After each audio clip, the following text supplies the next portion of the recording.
चिपळूण नागरी सहकारी पतसंस्था लिमिटेड चिपळूण, आपली माणसे आपली संस्था। महाराष्ट्र राज्यामध्ये 50 शाखांद्वारे कार्यरत। विविध योजनेचा लाभ घेण्यासाठी आमच्या नजीकच्या शाखेशी आज संपर्क साधा।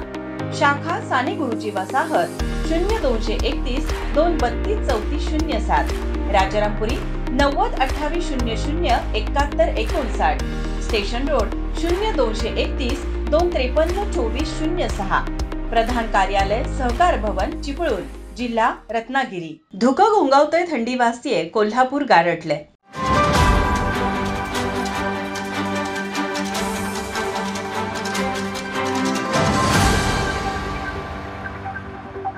कोल्हापूर जिल्ह्यात थंडीने कडाका केला असून दाट धुक्यामुळे वातावरण अगदी थंडगार झाले आहे। रविवारी सकाळी पारा 14°C पर्यंत घसरला होता, तर हवामान खात्याने अंदाज वर्तवला आहे की पुढील काही दिवसात किमान तापमान 11° पर्यंत खाली जाण्याची शक्यता आहे। सकाळच्या वेळेस दाट धुक्यामुळे दृश्यता कमी झाली असून वाहन चालकांना प्रवास करताना मोठ्या अडचणींचा सामना करावा लागत आहे। शहरी आणि ग्रामीण भागांमध्ये सकाळी धुक्याची चादर पसरली आहे। थंड वारे वाहत असल्याने गारठा अधिक जाणवत आहे। थंडीमुळे नागरिक गरम कपडे, रजाई आणि हीटरचा वापर करत आहेत। बाजारपेठांमध्ये उबदार कपड्यांची मागणी झपाट्याने वाढली आहे। हवामान खात्याच्या म्हणण्यानुसार कोल्हापूर जिल्ह्यातील तापमानात आणखी घट होण्याची शक्यता आहे। शहरातील कमाल तापमान 29°C आसपास राहील, तर रात्री किमान तापमान 11° पर्यंत खाली जाईल। या थंडीमुळे शेतकऱ्यांनाही काम करताना अडचणी येत असून दवबिंदूंमुळे पिकांवरही परिणाम होण्याची शक्यता जास्त प्रमाणात आहे। या गारठ्याने आता संपूर्ण जिल्हा थंडगार झाला आहे।